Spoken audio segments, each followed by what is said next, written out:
Just recently, Donald Trump stated that the United States needs a new class of battlecruisers.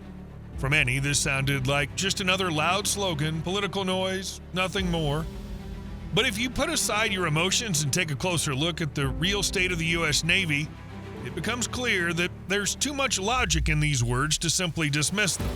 The modern U.S. fleet looks impressive, dozens of Arleigh Burke destroyers, Ford supercarriers, and Ohio nuclear submarines capable of solving any strategic task. But there's a strange disconnect between these elements of the U.S. Navy.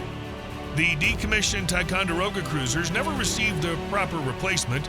The futuristic Zumwalt cruisers proved to be nothing more than a bold experiment, and destroyers are forced to take on missions they weren't originally designed for. In this context, Donald Trump's announcement of a new class of cruisers ceases to be eccentric. Nowadays, it sounds like an intuitive hit on a very real problem. However, is there room in the current U.S. Navy structure for a fundamentally new class of large surface ships? And if so, what should it be like? Donald Trump's statements about military technology are rarely technically accurate. More often than not, they rely on imagery. The biggest, the most powerful, or the best in the world. That's why recent announcements about a new class of Trump-class battleships initially seemed like political hype. But the reaction was different. Instead of the usual condescending dismissal or skepticism, the U.S. president's words unexpectedly coincided with issues that have been discussed in professional circles for several years. What's even more interesting is that this was far from the first time Trump had floated the battleship proposal. 10 years ago, speaking from the deck of the former battleship USS Iowa, then presidential candidate Donald Trump raised the possibility of returning the ship to service if he were elected. Although he won the election, the Iowa remained moored in the port of Los Angeles, California, where it remains to this day. The Iowa-class battleships were essentially the last battleships built for the Navy. 3 of the 4 ships of the class were decommissioned before 1960. But in 1980, under President Reagan, the battleships underwent a major modernization and were recommissioned.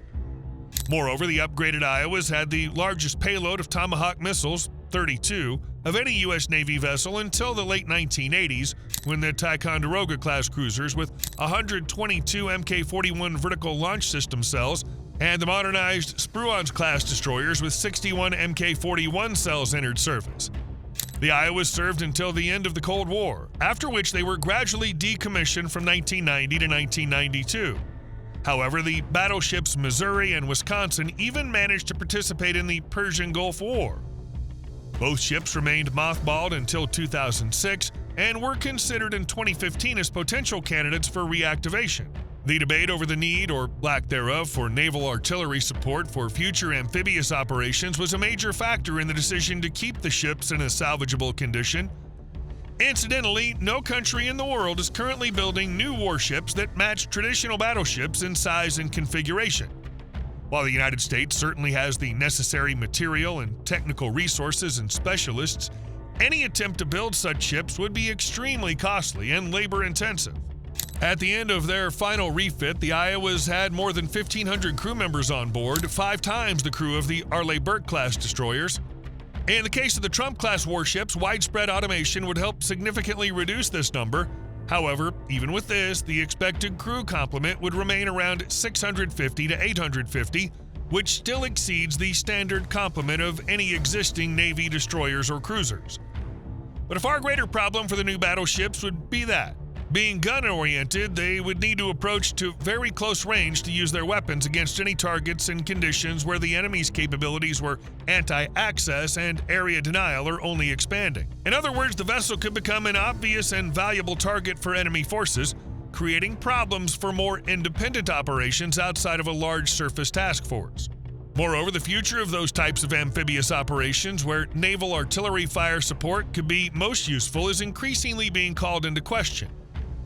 As early as 2020, a complete restructuring of the U.S. Marine Corps force structure began, based on new operational concepts that place less emphasis on deployment using traditional large amphibious ships.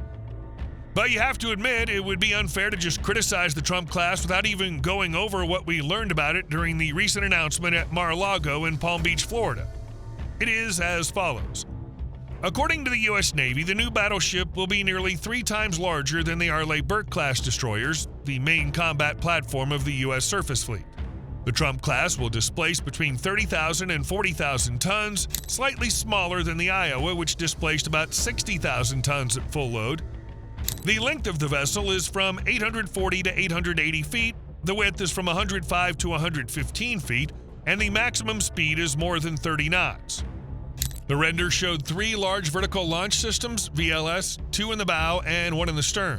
One image showed the ship firing intermediate-range conventional prompt strike IRCPS missiles, a Tomahawk cruise missile, and standard missiles, Standard Missile Family.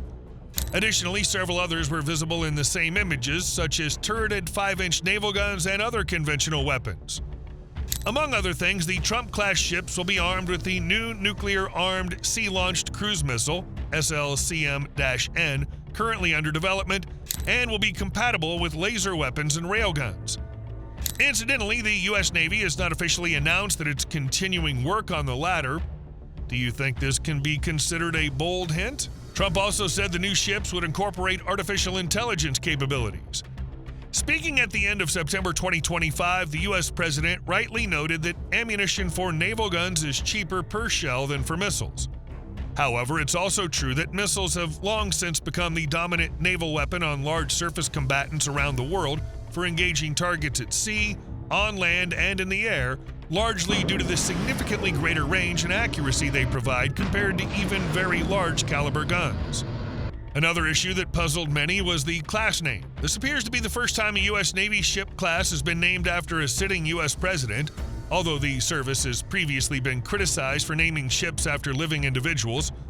What's also unusual is that the lead ship will not bear the name of the class, as was the case, for example, with the Gerald R. Ford class supercarrier and the lead ship of the same name, CVN-78 USS Gerald R. Ford. In the case of the Trump-class battleships, the lead ship will be the USS Defiant BBG-1 in accordance with the name of their development program, BBG-X, which replaced DDG-X. The U.S. Department of Defense announced that the BBG-X program will incorporate technologies and capabilities from its predecessor. The ships are planned to be armed with 12-cell conventional prompt strike CPS hypersonic missile system, 128 cell Mark 41 VLS, previously named SLCM-N, 32 MJ railgun, as well as a pair of 300 kilowatt combat lasers. And the following were mentioned as defensive capabilities: 4 30mm guns, 2 rolling airframe missile RAM launchers, 4 AN SEQ-4 optical dazzling interdictors, Odin, and 2 anti-drone systems. Other key features include a closed hangar for vertical takeoff and landing, VTOL aircraft, such as the futuristic Bell Boeing V-22 Osprey helicopters, as well as future manned and unmanned VTOL aircraft. The U.S. Navy truly needs to rethink its surface component as the existing architecture begins to experience systemic overload. U.S. Navy officials at the highest levels have repeatedly spoken in recent years about the need to consider plans for surface warfare in the foreseeable future beyond the overall missile launch capability, especially given the fleet's declining size. A key focus of the discussions was filling the gaps that will arise when the last Ticonderoga-class cruisers are decommissioned at the end of this decade, which will in turn lead to the retirement of hundreds of VLSs. We'd like to highlight the fact that within this discourse, large caliber guns historically associated with battleships were not considered as any kind of alternative. After all, let's be honest, no one wants the new Trump-class battleships to even partially replicate the success of the Zumwalt stealth destroyers, which became ballast shortly after the U.S. Navy's decision not to purchase long-range land attack projectile, LR LAP ammunition, with a price tag of $800,000 to $1 million for the 155mm Advanced Gun System, AGS. The overall design and production time of large warships also leaves some uncertainty for any naval shipbuilding project. Since the end of the Cold War, the U.S. Navy's seen a number of major warship programs curtailed or canceled. Take the Zumwalt class or the recently canceled Constellation class frigates. However, the Navy insists that it does not intend to repeat previous mistakes and will find a worthy place for the new battleships in the fleet of 2035. Yes, we know that the Trump class was announced with a 2030 construction start date, but experts say the entire project will likely take around 6 years. That means we'll have to wait until at least 2032. Regarding pricing, the future DDX-X destroyers, the predecessor to the BBGX, were previously expected to cost taxpayers between $3.3 billion and $4.4 billion, including research and development, R&D costs. At least that's what the Government Accountability Office, GAO, reported. The price tag for a single Trump-class battleship, according to preliminary data, varies wildly from $5 to $15 billion. The latter figure sounds especially outlandish considering that even the supercarrier USS Gerald R. Ford, excluding R&D, costs just under $13 billion. In any case, the Trump class is still in its very early stages of development, so the future of battleships in the Navy seems like a distant if promising prospect. Do you think the current U.S. Navy fleet needs such ships, or should it focus on expanding and upgrading existing vessels? Be sure to tell us in the comments. And if you enjoyed the video, please leave a like, subscribe to the channel, and hit that notification bell for more content like today's. Thanks for watching, and we'll see you in the next one.